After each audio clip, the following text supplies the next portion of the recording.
para 2 elásticos. Para isso vocês vão precisar de 2 pedaços de cano mais ou menos desse tamanho. Esse tem 25 centímetros e esse tem 6.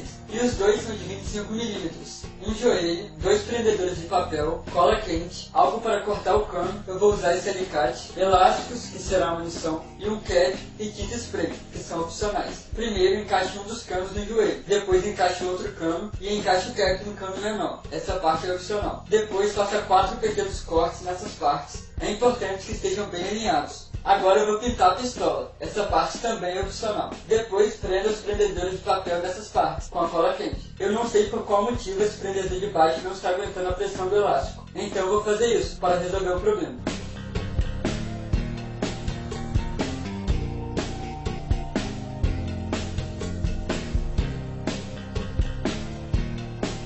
E a pistola de PVC está pronta. Vamos aos testes.